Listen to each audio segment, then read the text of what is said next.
नमस्कार, मैं हूं सुरेश चौहान की और आप देख रहे हैं बिंदास बोल।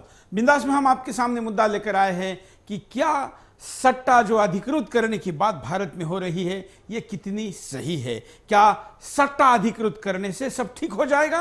क्या है इस विषय पर कहना? आप कॉल करके अपनी प्रतिक्रिया को दे सकते हैं। बिंदास में हम ये विषय सामाजिक तौर पर भारत के ले रहे हैं और इसका राष्ट्रीय दृष्टिकोण है, राष्ट्रीय सुरक्षा के साथ भी इसके कई मायने हैं। भारत में सट्टा अधिकृत करने का यह मतलब नहीं कि गैर कानूनी सट्टा खत्म हो जाएगा। बहुत से ऐसे लोग हैं जो सट्टा कारोबार से सरकार को हजारों करोड़ रुपए का मुनाफा होगा ऐसा तर्क दे रहे और विदेशों में सट्टा शुरू है इसलिए भारत में भी सट्टे को अधिकृत किया जाए ऐसा कह रहे। लेकिन ऐसा तर्क देने वाले ये नहीं जानते कि लॉटरी को अधिकृत करने के बावजूद भी भारत में सड़क चौराहों से लेकर कई जगह अकड़ा नाम से तो कई जगह मटका नाम से ऐसे कई प्रकार के सट्टे अलग अलग जगह पर चलते हैं। इतना ही नहीं, वहां पर जो सट्टा चलता है उसके बाद उसमें लूटने वाले व्यक्ति के लिए सोशल सिक्योरिटी के लिए वहां के सरकारों ने अलग व्यवस्था रखी है। उसका घरदार भी अगर लूट जाता है तो खुले में सड़क पर भीख मांगने की नौबत नहीं आती। उसके लिए शेल्टर हाउसेस है या उसके लिए खाने पीने और एक फिक्स रकम उसको पर मंथ मिलती है। यहां लूटने के बाद आत्महत्या के सिवा उसके पास कोई तरीका भी नहीं रहता है। और सबसे महत्वपूर्ण बात, इतने लाखों साल के सामाजिक जीवन में भारत में सट्टा जिसने भी खेला वो खेलने वाला व्यक्ति भी अच्छा रहा हो और उसने मजबूरी में या किसी के साथ किसी कारणों से भी खेला हो, अंतिमतः वो नुकसान में रहा है। क्योंकि सट्टा एक बुरी लत है और बुरी लत कई बुराइयों को साथ लेकर आती है जिसमें क्या क्या आ सकता है उसके नाम लेने की जरूरत नहीं। ऐसे में क्या सट्टा भारत में अधिकृत किया जाए? क्या है आपका कहना? आप कॉल कर अपनी प्रतिक्रिया दे सकते हैं, अपनी बात को रख सकते हैं। स्क्रीन पर चल रहे फोन नंबरों पर आप कॉल करिए, ऑपरेटर की जो सूचना दी जाएगी उसको सुनिए और अपनी बात को रखिए। आपकी प्रतिक्रिया लेने के पहले हम नजर डालते हैं मुद्दे पर।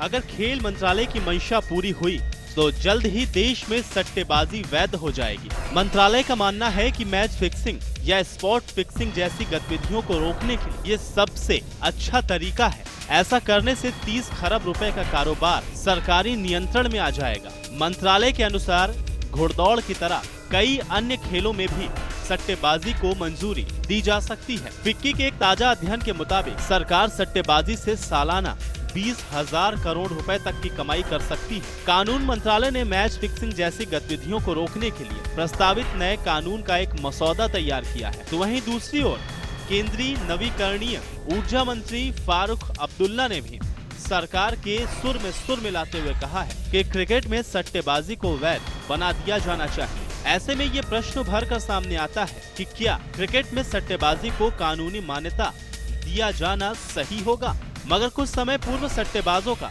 एक और गोरख धंधा था लॉटरी। लोग झट से पैसा कमाने की चाह में कई हजार रुपए की लॉटरी खरीदते थे। कुछ अमीर भी बनते थे लेकिन ज्यादातर के हाथों ठेंगा ही लगता था। कई राज्य की सरकारों ने इसे कुछ मानकों के अनुरूप कानूनी मान्यता भी दी, मगर जब यह धंधा गैर कानूनी कार्य बन गया तो आखिर में सरकार को इसे बंद करना पड़ा। क्या अब केंद्र सरकार उसी को एक बार फिर से क्रिकेट में दोहराना चाहती है? सट्टेबाजी को कानूनी मान्यता देने से कुछ ऐसे समूह सामने आ सकते हैं जो कानून की आड़ में गैर कानूनी कार्य करेंगे। तो क्या सरकार पैसे के लिए गैर कानूनी कार्य को बढ़ावा देना चाहती है? आज देश में सिर्फ क्रिकेट ही नहीं, सट्टेबाजों के हवाले शेयर बाजार से लेकर बॉलीवुड और देशी विदेशी पूंजीपतियों के पक्ष में अर्थनीति फिक्स की जा रही है। यहाँ तक कि कॉरपोरेट समूह के पक्ष में नीतियाँ फिक्स की जा रही हैं। साथ ही कोर्ट के फैसले भी फिक्स करवाने के दावे किए जा रहे हैं। तो सवाल एक बार फिर से यहाँ खड़ा होता है कि क्या सरकार आने वाले समय में इसे भी कानूनी मान्यता देगी? लॉबिंग के इस दौर में मंत्रिमंडल से लेकर नौकरशाही तक में अपने अनुकूल नेताओं और अफसरों को फिक्स करवाया जा रहा है। याद कीजिए नीरा राडिया टेप्स को, जिसमें नेता, उद्योगपति, अफसर और संपादक किस तरह मंत्री से लेकर कोर्ट और नीतिगत फैसले तक को अपने मुताबिक फिक्स करवाते हुए सुनाई दे रहे हैं। साथ ही खुद केंद्र सरकार भी फिक्सिंग की आंच से अपने आप को दूर नहीं रख पाई और कोयला खदानों से लेकर हाईवे और एयरपोर्ट के ठेकों के आवंटन को भी उन्होंने फिक्स कर डाला। पूरी भारतीय अर्थव्यवस्था ही कैसीनो अर्थतंत्र में बदल गई, जहां पैसे से पैसा बनाने वाले सट्टेबाज ही नीतियां और फैसले तय कर रहे हैं और सरकार के लिए आज के दौर में लॉबिंग और फिक्सिंग अपवाद नहीं रह गए बल्कि नियम बन गए। आज आईपीएल काले धन को खपाने और सट्टेबाजी के एक संगठित अंडरवर्ल्ड को एक लोकप्रिय प्लेटफॉर्म उपलब्ध कराने की, इसे कानूनी मान्यता दिलाने के लिए लॉबिंग कर रहा है और यही प्लेटफॉर्म आने वाले समय में आतंकवाद के लिए आगे का रास्ता और सरल करेगा, जहां देश सट्टेबाजों के चंगुल में होगा और सरकार सटोरियों की पैरोकार बनकर रह जाएंगी। तो ऐसे में सवाल खड़ा होता है कि सट्टेबाजी को वैध करना कितना सही है। जिस सट्टे बाजार और फिक्सिंग के कारण श्रीनिवासन को जाने की नौबत आई है, वो जाएंगे या नहीं, इस पर भी सट्टा लगा है। आइए कॉलर से बात करते हैं। जय हिंद, बोलिए। वंदे मातरम सुरेश जी, बोलिए।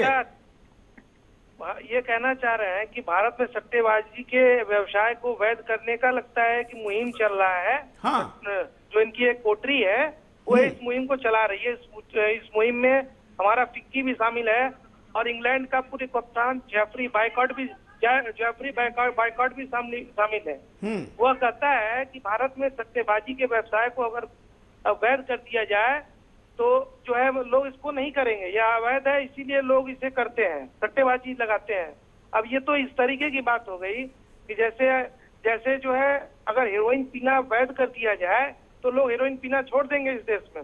एक बात आपको बताऊं कि जो है जब शराब जो है पहले भारत में अवैध था बिकना, लेकिन अंग्रेजों ने इसे लाया और सर्वप्रथम कलकत्ते में लाके इसको जो है पहला एक स्टोर खोला यहाँ पे कलकत्ते में, और धीरे धीरे जो है शराब जो है पूरे भारत में फैलता चला गया और इसको वैध करते चले गए।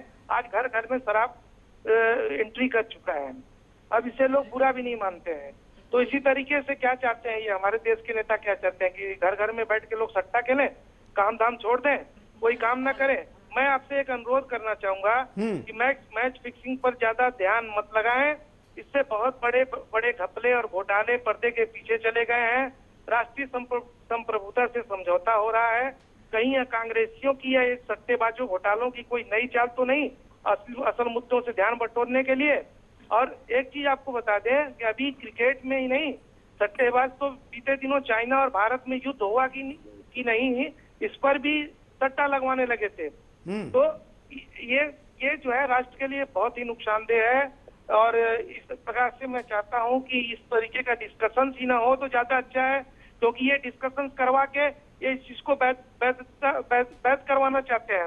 ये चाहते हैं नहीं, डिस्कशन इसलिए जरूरी है क्योंकि इसको वैध कराने वाले या इसको अच्छा बताने वाले तर्कों के साथ घंटों टीवी चैनलों पर बातचीत करवा रहे हैं, कई अखबारों में फुल पेज लेख लिखवा रहे हैं। ऐसे में इसके विरोधी तर्क क्या है वो भी तो आना जरूरी है। नहीं, एक बात आप इस पर ध्यान रखिए कि सारे जो है हमारे जितने भी समस्याएं हैं, जो घोटाले थे, वो तो पर्दे के पीछे जा रहे हैं सुरेश जी। बिल्कुल, ये नहीं जानी चाहिए, ये मुद्दे सामने आने ही चाहिए और उसको हम लगातार उठा भी रहे हैं। या आपने जो आशंका व्यक्त की, ये तो हमने पहले दिन ही व्यक्त की थी जब इन लोगों को अरेस्ट किया गया। लेकिन फिर भी जो गलत चीजें हैं वो किसी भी शेल्टर के बहाने भी क्यों ना हो, अगर सामने लाकर उनको प्रस्तावित करने का प्रयास होता है तो उसका विरोध करना जरूरी है। धन्यवाद। अगले कॉलर के पास चलते हैं। जय हिंद, बोलिए। जैन सर, क्या कहेंगे? हाँ जैन सर, हाँ। मैं दिगंबर प्रसाद ममगाई बोल रहा हूँ सर। हाँ, सट्टा पहले भी था, दो मनुष्यों, दो साथियों, दो पार्टियों के बीच था, लेकिन वैध नहीं था। इसका प्रभाव व्यक्ति की जिंदगी, उसके परिवार पर पड़ता था, जिससे उसके परिवार का नैतिक पतन तथा सामाजिक पतन होता था। इसलिए इसको व्यावहारिक नहीं माना जाता था। जिस तरह के अलंकारों से राष्ट्र आज जूझ रहा है, व्यभिचार, दुराचार, बलात्कार, परिवारवाद, भाई भतीजावाद, ठीक इसी तरह की समस्या द्वापर में धृतराष्ट्र के शासन में आई थी। चारों तरफ अंधकार ही अंधकार था। उसी समय शकुनी मामा ने द्वितक्रिया को राजनीतिक वैधता दिलाई थी। पासे पलटे गए, नारी निर्वस्त्र हुई, राष्ट्र धर्म की भेंट चढ़ गया। आज भी अनीति को नीति बनाने का प्रयास है, क्योंकि क्रीड़ा में राजनीति समा चुकी है। जब नेता, अभिनेता और उद्योगपति इस देश के नौजवानों की नीलामी कर बोली लगा रहे थे, धृतराष्ट्र तब भी खामोश था, अब भी खामोश है। इसका जन्म ही सट्टे से हुआ। खेलने वाला, देखने वाला, बेचने वाला, सभी सट्टेबाज, काला धन, भ्रष्टाचार, सभी तरह के चार व्याप्त हैं। इसमें जहां नीलाम हो गए तो बचा क्या? आज नेतृत्व के अभाव से जूझता देश, आजादी के बाद क्रांति को पीछे छोड़ शांति पर चला देश। क्या कभी राष्ट्र को लाल, कोई बहादुर, कोई शास्त्री, कोई अटल नीति दिला पाएगा या शकुनी के पद चिन्हों पर सट्टेबाजी को राजनीतिज्ञों के हक में वैधता प्रदान करेगा।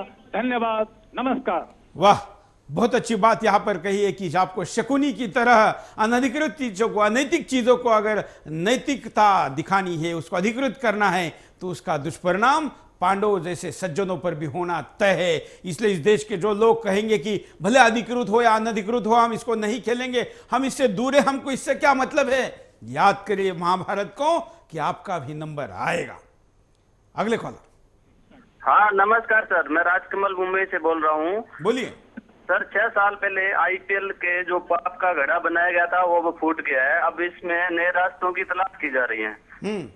सवाल ये है कि सट्टेबाजी को वैध ठहराना, ये सवाल नहीं है। सवाल ये है कि सट्टेबाजी को अगर वैध ठहरा भी दिया जाए तो क्या इसे स्पोर्ट फिक्सिंग को रोका पाना संभव है? इसके साथ ही अगर सट्टेबाजी को संवैधानिक बना दिया जाएगा तो इसकी आड़ में ये व्यापार और फलेगा फूलेगा, और इसके साथ ही देश के करोड़ों खेल प्रेमियों के साथ, जिनमें वे खेल प्रेमी जो ग्रामीण क्षेत्रों में कमेंट्री सिर्फ रेडियो पर ही सुनते हैं, उन्हें नहीं पता कि खिलाड़ियों ने तौलिया कहाँ लगाया है और जो चौके छक्के मार रहे हैं वे सब ठीक है। जय हिंद सर। जय हिंद। खेल भावना तो इस पे खत्म होती है। खेल भावना के साथ साथ इसमें सामाजिक जो कुरीतियां है उसको भी बढ़ावा मिलता है, और ऐसी कुरीतियों को जब कानूनी मान्यता मिलती है तो वो समाज भी उसको स्वीकारता है। जो एक तरीके से बीच चौराहे पर खड़ा है, उसको लगता है करे भी, लेकिन उसको लगता है कि गैर कानूनी है तो इसको कैसे करा जाए, सामाजिक दृष्टिकोण से इसके तरफ अच्छा नहीं दिखा जाएगा।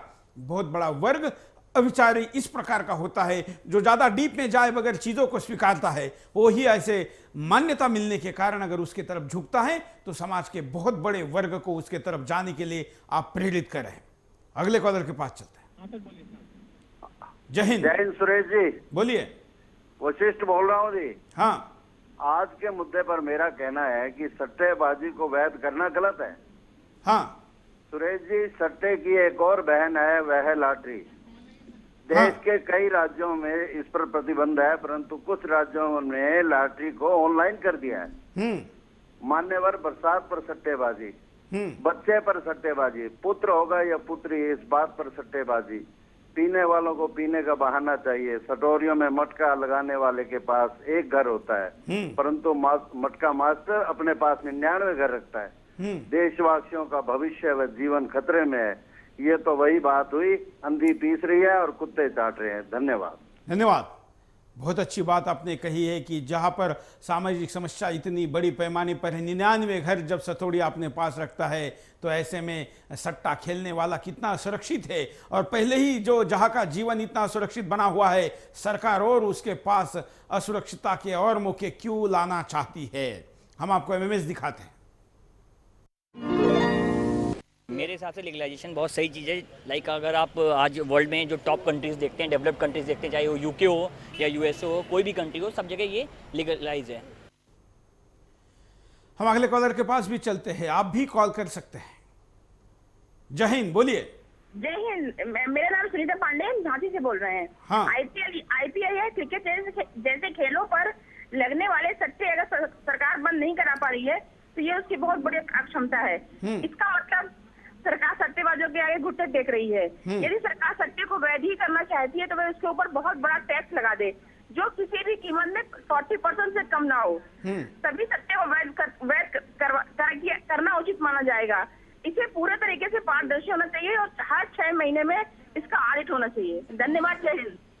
पहले तो जो काले कारनामे होते हैं वो पारदर्शी नहीं हो सकते, क्योंकि वो अपने आप में ही जो काले कारनामे हैं वो पारदर्शी कैसे हो सकते हैं। और दूसरी रही बात इसके ऊपर ज़्यादा टैक्स लगाने की, तो उसके भी तर्क है। ज़्यादा टैक्स लगेगा तो गैर कानूनी काम और बढ़ेंगे, क्योंकि इतना ज़्यादा टैक्स कोई देना नहीं चाहेगा। और इसमें खास करके एकदम से ज़्यादा फायदा हो सकता है या एकदम से ज़्यादा नुकसान हो सकता है। जिसका फायदा होगा उसको तो टैक्स देना पड़ेगा, लेकिन जिसका नुकसान होगा उसको कोई भरपाई मिलने वाली नहीं है। ऐसे में एक नंबर से कोई सट्टा खेले इसकी संभावना वैसे भी कम है। और रही बात दूसरी की बुराइयों को कैसे किया जाए, इसकी सोचने की जरूरत ही नहीं। बुराई बुराई है, उसको करना ही नहीं चाहिए।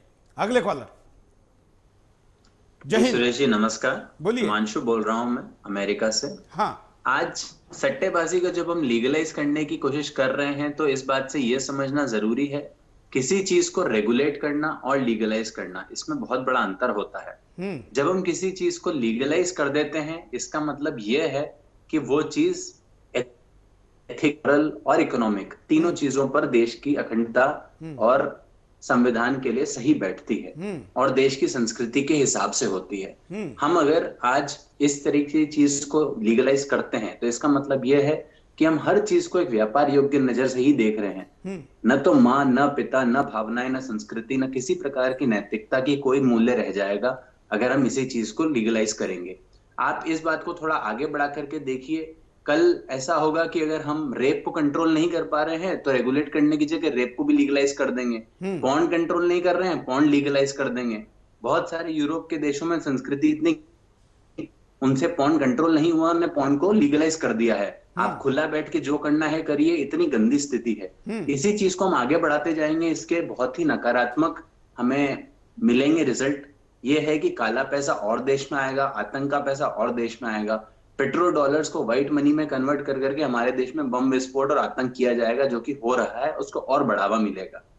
कल बीफ ईटिंग को ये लोग लीगलाइज कर देंगे पॉर्न की तरह, फिर क्या होगा? तो इन चीजों पर मुद्दों को देखने की जरूरत है और ये बहुत ही चिंताजनक है कि हम गंदे यूरोपियन मॉडल्स को अपने देश में उसी तरीके से ला रहे हैं। हमारी संस्कृति उतनी गिरी हुई नहीं है, ये समझना आवश्यक है। गिर रही है मानता हूं, पर उतनी गिरी हुई नहीं है जितनी यूरोप की थी और रहेगी। उनके मॉडल गधे की तरह नहीं लेने चाहिए, सोचने की आवश्यकता है। धन्यवाद। धन्यवाद। बहुत अच्छी बात आपने कही है कि लीगलाइज करना और रेगुलेट करने में अंतर है, लेकिन हमारे यहाँ पर अंतरों को तो तब समझा जाता है उसमें मुनाफा क्या है और उसमें नुकसान क्या है। जहाँ पर बात स्वार्थ की, फायदे की होती है, वहाँ पर शब्दों का खेल मेल इधर से उधर कराकर उसको तोड़ मरोड़ कर अपनी इच्छानुसार ही लागू किया जाता है और यही यहाँ का सत्ता का दुरुपयोग का सबसे बड़ा उदाहरण है।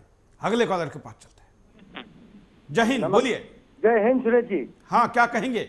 मैं गुजरात से इकबाल अब्दुल्ला बोल रहा हूँ सर। बोलिए।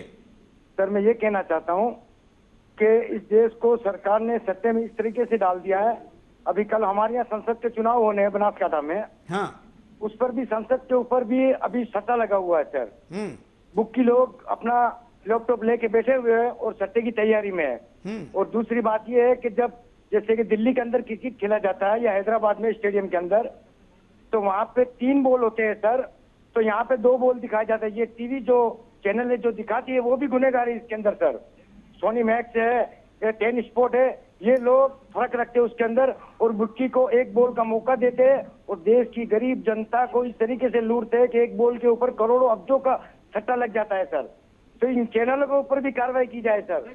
बस यही कहना था सर। बस धन्यवाद। अगले कॉलर के पास चलते हैं। जय हिंद, बोलिए। जय हिंद सर। क्या कहेंगे? सर मैं ये कहना चाहूंगा कि अब इसे लीगलाइज कर देना चाहिए, क्योंकि अब काफी कंट्रीज में ये इसको लीगलाइज कर दिया गया और अगर हम लीगलाइज ना भी करें तो तब भी इसको कोई रोक नहीं लग सकती। जिस तरह भ्रष्टाचार के लिए हम कहते हैं कि उस पर कानून लाना चाहिए, उसको ये होना चाहिए, जिस तरह भ्रष्टाचार पर रोक नहीं लग सकती इसी तरह इस पर भी लगती है। इसलिए मुझे इसको लीगलाइज कर देना चाहिए। जय हिंद सर। एक कॉलर ने यह भी बात कही है कि इसको लीगलाइज किया जाए। आप क्या कहना चाहते हैं? कॉलर के इस तर्क के साथ आप सहमत है या नहीं है, ये भी आप बोल सकते हैं। अगले कॉलर। जय हिंद। सुरेश भाई बोलिए। मैं धर्मेश बोल रहा हूँ दुबई से।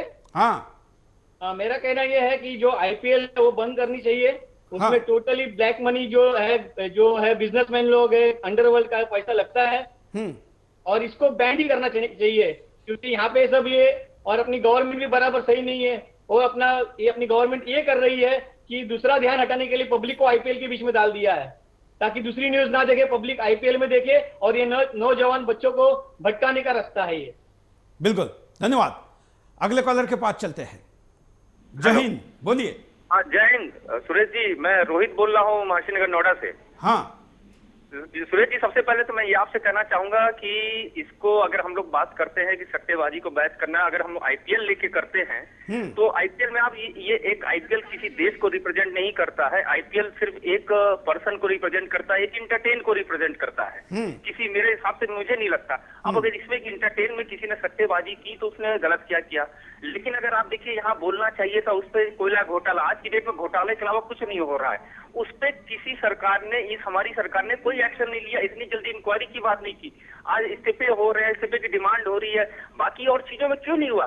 वो तो देश के लिए सीधे देश के साथ गद्दारी हो रही थी, देश के साथ अपराध हो रहा था। यहाँ तो किसी ने कोई अपराध तो किया नहीं किसी के साथ। तो मैं तो चाहता हूँ कि सबसे पहले आप भी मेरी बात से इत्तेफाक रखिए और आगे सभी व्यूअर्स को ये बताइए। धन्यवाद। आप अपने तर्क रख सकते हैं, हम तर्कों के साथ ही लोगों को अपनी बात रखने का मौका देते हैं, उस पर राष्ट्रीय चिंतन होता है और उसके बाद बात को आगे बढ़ाते। आप तो हमारे बात से सहमत है या नहीं है, अपनी बात को रखिए, आपके तर्कों के साथ ही हम विषय को आगे बढ़ाएंगे। हम कारण दिखाते हैं आपको, देखिए। सट्टेबाजी को कुछ लोग रोजगार का मौलिक अधिकार मानते। सुप्रीम कोर्ट ने ऐसे लोगों को बताया है कि रोजगार का मौलिक अधिकार तो है, लेकिन इसका मतलब ये नहीं कि लोगों को जुआ खेलने का अधिकार दे दिया जाए। सुप्रीम कोर्ट का सट्टेबाजी को जुआ मानना। सुप्रीम कोर्ट तो 17 साल पहले ही सट्टेबाजी और शर्त को जुआ घोषित कर चुका है। कोर्ट ने कहा है कि रोजगार के मौलिक अधिकार के नाम पर किसी को अवैध व्यापार नहीं करने दिया जा सकता। कुछ राजनेताओं का सट्टेबाजी को वैध करने की मांग। जम्मू कश्मीर क्रिकेट एसोसिएशन के अध्यक्ष फारूक अब्दुल्ला सट्टेबाजी को वैध करने की मांग कर रहे हैं। उनका मानना है कि इससे क्रिकेट में फिक्सिंग कम होगी। पैसे के सामने नैतिकता मुंह की खाती। जो सरकारें अपने यहाँ सट्टेबाजी को वैध कर रही हैं, वो केवल पैसे के लिए ही ये सब कर रही हैं। रोजगार के मौलिक अधिकार की गलत व्याख्या करके नैतिकता को तार-तार किया जा रहा है। राजनेताओं का जनता के हक में काम न करना। जो राजनेता सट्टेबाजी को वैध करने की बात करते हैं, वो ये नहीं सोचते कि संविधान निर्माताओं की सट्टेबाजी जैसे पेशे को रोजगार के मौलिक अधिकार में रखने की मंशा नहीं रही होगी। सट्टेबाजी को रोजगार का जरिया बताया जाना। पश्चिम बंगाल ने सट्टेबाजी पर बैन लगाने के लिए इसलिए विरोध किया क्योंकि इससे 1.5 लाख लोग बेरोजगार हो जाएंगे। लेकिन यहाँ सवाल ये है कि क्या जुआ जैसे अपराध को रोजगार कहना सही है, जो गरीबों को बर्बाद करने वाला हो? कुछ राजनेताओं का सट्टेबाजी के विरोध में खड़े होना। 1999 में लॉटरी पर प्रतिबंध के लिए तत्कालीन केंद्रीय गृह सचिव विनोद कुमार दुग्गल की अध्यक्षता में एक कमेटी बनी। इस कमेटी में भाजपा ने लॉटरी का खुले तौर पर विरोध किया। भाजपा के विजय कुमार मल्होत्रा ने कहा कि लॉटरी भारतीय समाज को बर्बाद कर देगी, इस पर प्रतिबंध लगाना तो ये सारे तर्क है। हम यहाँ पर एक छोटे से ब्रेक के बाद आपके पास फिर आएंगे। बिंदास बोल छा रही। ब्रेक के बाद आपका एक बार फिर से स्वागत है। आप देख रहे हैं बिंदास बोल और बिंदास में हम आपके सामने मुद्दा लेकर आए हैं कि क्या सट्टेबाजी का अधिकृत करना कितना सही है। अब तक के ज़्यादातर कॉलर ने यही बात कही है कि यह सही नहीं है। हालांकि 2 कॉलर ने इसका समर्थन किया है। आपका क्या कहना है? आप क्या कहना चाहते हैं? आप क्या दिशा देना चाहते हैं? क्या आप इसको अधिकृत करना चाहते होता है तो अधिकृत होने के बाद इसके क्या परिणाम हो सकते हैं, ये भी आप बता सकते हैं। चलते हैं कॉलर के पास। हाँ, मैं की बोल रहा हूँ बम्बई से। हाँ, मैं पहले भी सट्टेबाजी होती थी हिंदुस्तान में। उस समय फॉरेन पैसा तो अपना था, तब ज्यादा मिलियन का सट्टा होता, करोड़ों आदमी बर्बाद हो सकते। चलिए धन्यवाद। शायद हम तकनीकी कारणों से ये कॉल से सही आवाज नहीं पा रहे हैं। हम आपको एमएमएस दिखाते हैं कि क्या कहते हैं। सर मैं ये सोचता हूँ जो सरकार या इसको वैध करने जा रही है ये अच्छा नहीं है, क्योंकि इससे एक तो ये हमारा जो युवा है आजकल का वो सट्टेबाजी की तरफ ज़्यादा जा रहा है। पढ़ाई के लिए वो कर नहीं रहे, सिर्फ वो सोचता है पैसे कमाए, और ये एक तरह का हमारा जुआ ही है। आप भी अपने एमएमएस भेजने के लिए, ऐसे वीडियो मैसेज भेजने के लिए आप अपने मोबाइल में या अपने कंप्यूटर में रिकॉर्ड करके उसको ईमेल करके हम तक भेज सकते हैं। हम हमारे फेसबुक पेज पर भी इसको अटैच कर सकते हैं, जिससे कि हम आपकी प्रतिक्रियाओं को टीवी के द्वारा करोड़ों लोगों तक पहुंचाएं। अगले कॉलर। जय हिंद। जय हिंद। बोलिए। मैं ये बोलना चाहता हूँ, पहले देश के युवाओं को वासनाओं की आग में झोंक के। हाँ जी, सुन रहे होगा? बिल्कुल बिल्कुल, बोलिए। आज मैं बोल रहा हूँ, पहले युवाओं को टीवी के द्वारा, बार के द्वारा वासनाओं की आग में झोंक के फिर उसको लीगलाइज करके उसके द्वारा पैसे कमाने का काम चल रहा है सरकार का। बस यही बताना चाहता हूँ। धन्यवाद। अगले कॉलर। जय हिंद। क्या कहना चाहते हैं आप? जय हिंद। जय हिंद। बोलिए। मैं ये कह रहा हूँ ये सरकार आत्महत्या मतलब जनता को आत्महत्या करने को मजबूर कर रही है ये। तो मैं ये कह रहा हूँ कि ये आत्महत्या करे ना कोई तो उस पे इनाम भी रखना चाहिए, और जो ज्यादा सट्टा खेलते हैं ना ये सट्टेबाजी को वैध ठहरा रहे हैं ना, तो इनका ने मतलब उजागर होना चाहिए कि किसने कितना सट्टा खेला। धन्यवाद। अगले कॉलर। जय हिंद, बोलिए। हाँ सर, मैं कह रहा था कि ये जो आईपीएल का है ये बंद होना चाहिए सर। ये देश के लिए बहुत खतरनाक है सर। लेकिन देश के कई मंत्रियों के कहने के बावजूद भी जिस बोर्ड का अध्यक्ष ही रिजाइन नहीं करता, वो आईपीएल जैसे बिजनेस को कैसे बंद करेगा? ये देश के लिए बहुत खतरनाक है सर। देश की जनता को गुमराह किया जा रहा है सर। बिल्कुल, धन्यवाद। हम आपको परिणाम दिखाते हैं कि अगर ऐसा ही चलता रहा तो इसके परिणाम क्या हो सकते हैं। देखिए, पंजाब सरकार का मानना, लॉटरी के आने से समाज पर कोई दुष्प्रभाव नहीं पड़ेगा। पंजाब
हाँ, ये जो मीडिया में बहुत सारे चैनल जो अश्लील एडवर्टाइज बताते हैं वो मैं ऐसा समझता हूँ सर कि ये मीडिया में कई चैनल धर्म परिवर्तन से जुड़े हैं, ऐसा एहसास होता है वो एडवर्टाइज पे से और उनके सब बातचीत पे से, और हिंदू धर्म को नष्ट करना चाहते हैं। बिल्कुल, धन्यवाद। ये बात जो आप कह रहे हैं इसके ऊपर भी कई मीडिया हाउसेस पे आरोप लगते हैं कि जो खास करके विदेशी मीडिया हाउसेस है उनमें किसी धर्म विशेष संस्थाओं की इतने ज्यादा पैसे इन्वेस्टमेंट के तौर पर या शेयर मार्केट के द्वारा लगे हुए हैं कि वो भारत में हिंदू धर्म के ऊपर अटैक करना या विशिष्ट धर्मों को प्रचार के लिए माहौल बनाने का काम करना, ये भी करने के आरोप कुछ लोगों के ऊपर लगे हैं। सरकार ने इसमें भी जांच करने की जरूरत है। अगले कॉलर, जय हिंद, बोलिए।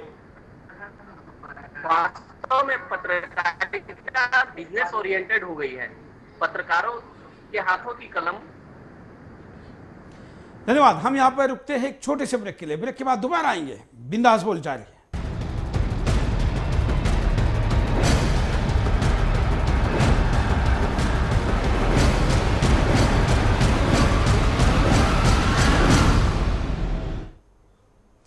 ब्रेक के बाद आपका एक बार फिर से स्वागत है। आप देख रहे हैं बिंदास बोल, और बिंदास में हम आपके सामने मुद्दा लेकर आए हैं मीडिया के ऊपर, गिरावट या तरक्की, यह आज का बिंदास का सवाल है। और अब तक के हर कॉलर ने इसके तरक्की से ज्यादा इसके गिरावट पर चिंता व्यक्त की है। तरक्की की तारीफ इस कारण धुल गई है, और जो लोग अच्छा काम करते हैं उनके ऊपर भी सवाल या निशान खड़े हुए। इसलिए अच्छे लोगों ने बुरे लोगों के खिलाफ बोलना जरूरी है, क्योंकि उनके अच्छे काम भी धुल जाते हैं, क्योंकि बुरे काम करने वाले उस क्षेत्र में ज्यादा लोग हो जाते हैं। आइए हम आपको आज कुछ फिल्मी शॉट भी दिखाएंगे। कारण परिणाम उपाय के साथ हम आपको परिणाम और उपाय भी चर्चा कराएंगे। बचे हुए समय में आपके कॉल भी लेंगे। मुद्दा है पत्रकारिता, गिरावट या तरक्की। कॉलर, जय हिंद, हेलो, बोलिए। हाँ जी, जय हिंद सर। क्या कहेंगे? सर हमने ये पूछना, लाइव चैनल वाले ने ना सरजीत का मसला बहुत उठाया था। हाँ, तो उसने अपना देश के लिए किया तो कुछ नहीं सर, चैनल वाले ने उसको ऐसे ऊपर उठा दिया। हाँ, हाँ सर, उसने देश के लिए कुछ भी नहीं किया। कितने फौजी बैठे कतर की लड़ाई के पास था जिला ने अंदर, उनके लिए किए हर सरकारों ने कितना कुछ दे दिया। पंजाब ने, सेंट्रल गवर्नमेंट ने उसको शहीद का दर्जा दे दिया। ये सब लाइव चैनल वाले की वजह से हुआ सर। धन्यवाद। हम आपको फिल्मी शॉट भी दिखाते कि कैसे खबरें तय होती है, नेताओं की साठगांठ कैसे होती है। देखिए, राजनीति में मतभेद हो सकता है, दुश्मनी नहीं होती। साला हमसे पहले ITBN पहुंच गया। इसके भाई की कोऑपरेटिव स्कैम वाली स्टोरी निकालो और सुबह से शाम तक चलाओ, अपने आप लाइन पे आएगा। ये ITBN की इलेक्शन प्रोग्रामिंग कब से शुरू है? अरे भाई मैं आप लोगों से बात कर रहा हूँ, बहरे हैं क्या आप लोग? शुरू ही है। कल CM राम यादव का इंटरव्यू चला था और आज ये सलीम साहब पहुंच गए। सर इस हफ्ते की TRP आ गई है सर। कद्दू में हूँ टॉप पे है। अरे भाई लाला जी को ये स्टोरी बहुत पसंद आई थी। हमने तो कह दिया था कि ये दीपक का आइडिया है। बस सर फल फूल रहा हूँ आपकी छत्र छाया में। सर बहुत बड़ी खबर मिली है सर, बहुत बड़ी। सर सैफ अली खान ने 8वीं क्लास में एक लड़की को किस किया था सर, और वो लड़की जो है अब तक मोहब्बत में गिरफ्तार है सर। क्या बात कर रहा है? लड़की कहाँ है? कैमरे में आएगी? आएगी सर, मैंने बात कर ली है। सबसे पहले तो ले लड़की की बाइट जी, उस पे आ जाएगा सैफ का डिनाइल। ठीक है सर? ठीक। अच्छा, सैफ को कवर कर रहा है तो करीना को कवर कर। जी, माँ है, माँ बात करेगी। सर शर्मिला जी से तो मेरी बात नहीं हुई है। अरे भाई सैफ की माँ नहीं, लड़की की माँ। बहुत लंबा सोचता है सर। स्कूल के एक टीचर है, मैंने उनसे बस टीचर है ना, तो 3 हो गए। बस आप ऐसा कीजिए, एक सैफ की फुटेज निकालिए ये दिल्ली की फिल्म से। फौजिया जरा चैटिंग कम कीजिए और जाइए OTS की तैयारी कीजिए। और राजशेखर क्या है यार, OTS का टेक्स्ट होगा 12 साल का चुम्बन। क्या वाह सर, वाह क्या बात है। CM राम यादव आ रहे हैं दिल्ली। बाइक निकालिए। तो ऐसे खबरें न्यूज रूम में चर्चा होकर अगर बनेगी तो दिशाहीन मीडिया समाज को भी दिशाहीन करने का काम करेगा, और बहुत से लोग यही कर रहे हैं। कॉलर के पास चलते हैं। Hello sir. बोलिए। Hello sir. जय हिंद, बोलिए। हाँ, पताराम देसाई। हाँ हाँ सर, ये हमारे देश में ये